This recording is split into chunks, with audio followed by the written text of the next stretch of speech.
درود بر شما. در برنامه خبری و تحلیلی اخبار آزادی امروز سه‌شنبه 23 ایول من طاهر سفر شما را همراهی می‌کنم.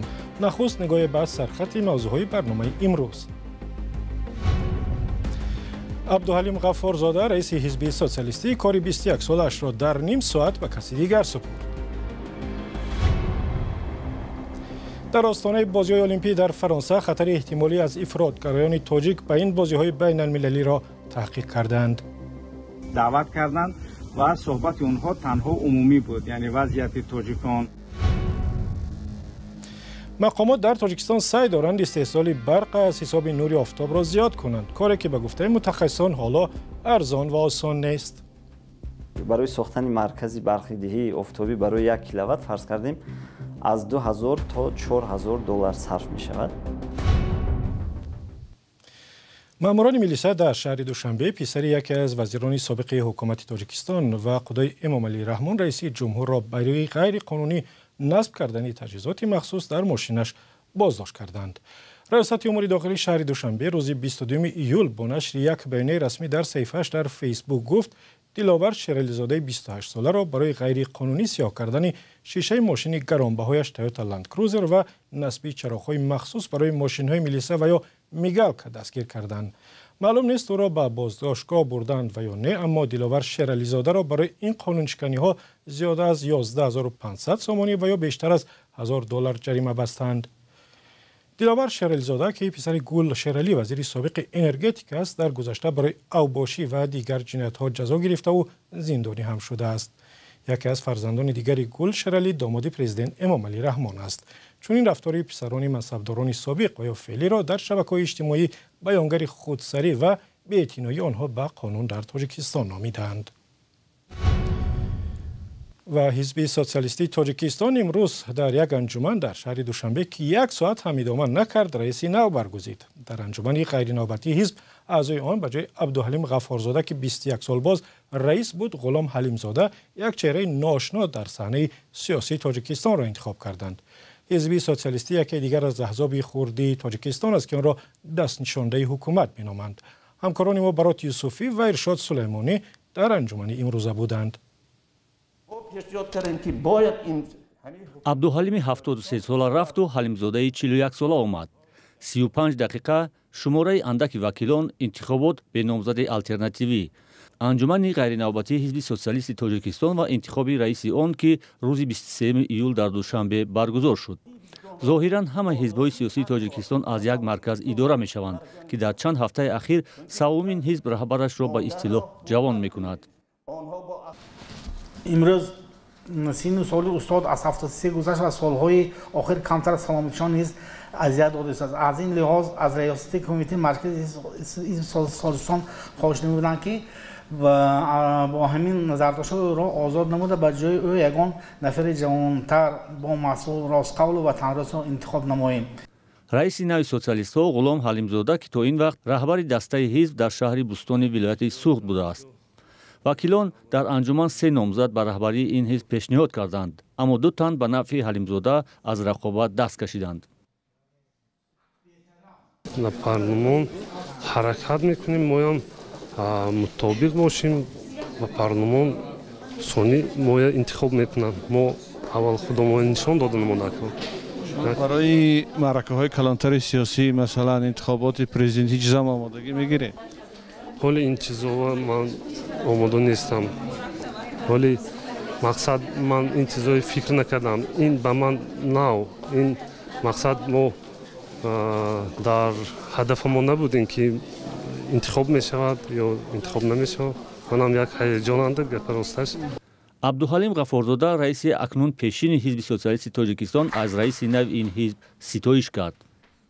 فعالیت کاری خوب دارند و من باور دارم که این کس همچون اقتصادچی به نهایت مهم و برابر این نازکی های همین حزب سیاسی تاجیکستان را درست درک و ایجاد میکنند و برای در آینده تطبیق نمودن سیاست امروزی حکومت جمهوری تاجیکستان سعی و تلاش میکنند.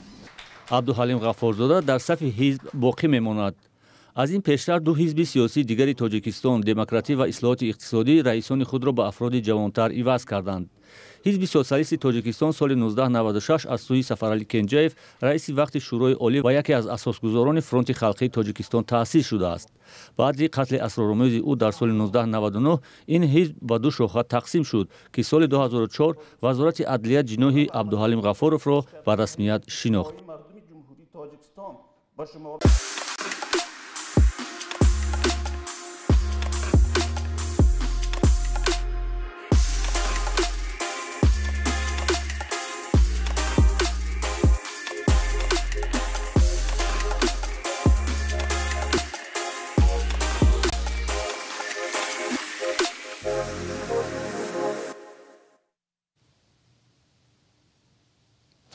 برای تامین امنیت بازی‌های المپیک روز 26 ایول در شهر پاریژ آغاز می شود 18,800 افسر پلیس و ماموران امنیتی از 40 کشور به همکارانشان در فرانسه کمک می کنند.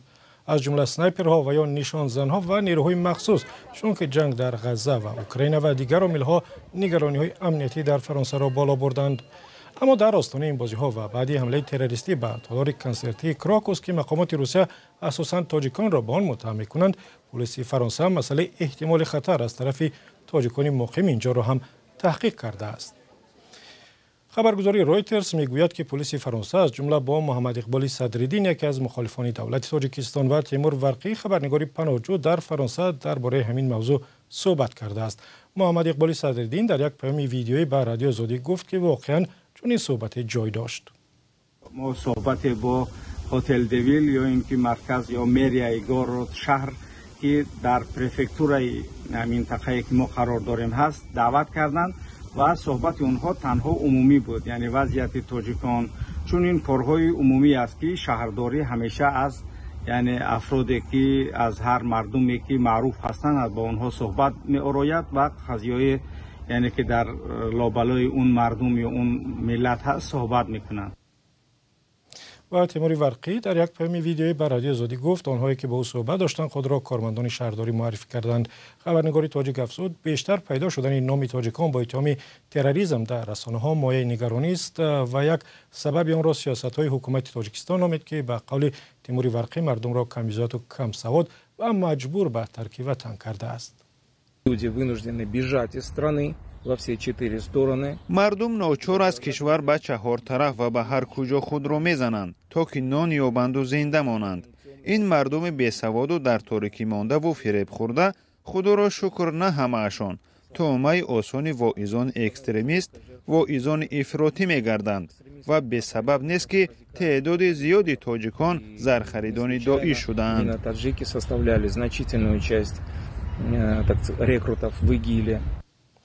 بنا به گفته خود مقامات تاجیکستان پس از ظهور داعش در سوریه و عراق بیشتر از 3000 شهروند کشور به صف این گروه افراطی پیوستند و این نگرانی هم وجود دارد که تعدادی از آنها برگشته و از طریق خاک اوکراین و کشورهای اروپایی رفتند. حالا درباره محاکمه 9 نفری صحبت می‌کنیم که با پیروی به داعش و ترکاندن ماشین یک مقامدار در کلاب متهم شوند. قرار است به زودی در این شهر حکم 9 نفری را اعلام کنند که به قول مقامات ترکش در ماشین رهبری دفتر حزب حاکم خلقی دموکراتی در کلاب کاری دستی آنهاست. جزئیات دیگر را در گزارش همکارمان شادمانیتی می‌بینیم. دادستانی کلاب اعلام کرد که محاکمه 9 متهم به پیروی در داعش و ترکاندن ماشین رئیس دفتر حزب حاکم تاجیکستان به زودی به پایان می‌رسد. درباره این پرونده حمزه علی مضافی را دادستان کلاب روز 23 ایول در یک نشست خبری صحبت کرد. بررسی پرونده جنایتی در سود رفته ایستاده است.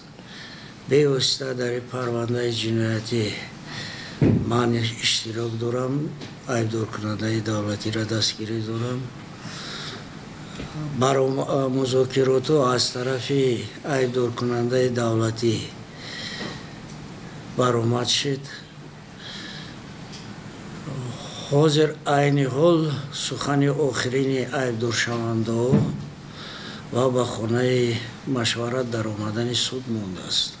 ماشین خدمتی سلیم سیولیزاده رئیس دفتر حزب خلقی دموکراتی در کلاب روز 5 ینوار امسال در همین شهر ترکید و او را زخمی کرد. مقامات 9 نفر را دستگیر و به تروریسم و دعوت به سرنگون کردن ساخت کنستیتوسیونی متهم کردند. نامشان را به استثنای نسب یک نفر تا حال نگفتند. دادستان کلاب گفت که پرونده مهر مخفی دارد و برای همین جزئیاتش را آشکار نمی کند. او افزود میان متهمان یک زن نیز هست. یک نفر زن اما عائله راهبر گروه مجیدزاده که اعضای همه دستشیدگی بعضی بیرق اسلامی را دخته داده است. پلوس با گفتگوی شوهرش و هم مسلکان شوهرش عمل میکرده است. با گفته دادستان منطقه ممکن است تا اول ماه اوگوست حکم این افراد صادر شود. پرونده مذکور در منطقه کلاب کم سابقه است و به قول افراد آگاه همین پرونده سبب شد چندین افسر بلندرتبه نهادهای قدرتی ختلان را برای غفلت و سهلنگاری در کارشان از مقامشان برکنار کنند. در تاجیکستان مقامات سعی دارند تولید برق از حساب نور آفتاب را زیادتر کنند، ولی این عقیده هم هست که چنین کار به آسانی و ارزان میسر نمی شود. در دوشنبه پایتخت اگرچه پنل های خرد خورشیدی به چشم زیاد می رسد، اما نصب پنل های بزرگتر کار دیگر بوده است. گزارش علیشیر ظریفی و امیر ایسایف در همین باره است. پنل های آفتابی نزد چراغ های راهنما، آنها در کوچه های دوشنبه اکنون زیادتر به چشم می رسند. از جمله نیروی برق این چراغ ها را نیز تامین می کنند. در این تولدخانه نیز چنین دستگاه را نصب کردند. آفتاب نقض بودند 10 کیلووات برق استحصال میکنه. ما 4 قطار داریم، هر 4 قطار 40 کیلووات میشه. 40 کیلووات همین کمک در ترانسفورماتور یاردم میرسونه. برای استحصال انرژی از آفتاب و ذخیره و انتقال آن تنها این پنل ها کافی نبوده است. اگر اکلیماتور روش میشد و در وقت نبودن برق این یک سوتکه یاردم رسانیده میتونست. تاجیکستان بیشتر از 95% برقش را از نیروگاه‌های آبی میگیرد. در تیرما و زمستان محدودیت برق جاری میگردد و مقامات سبب آن را به خشکسالی ربط میدهند.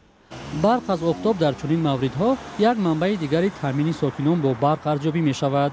در اکادمیای ملی علم‌های تاجیکستان گفتند اقلیم کشور برای رشد انرژی آفتابی موافق است.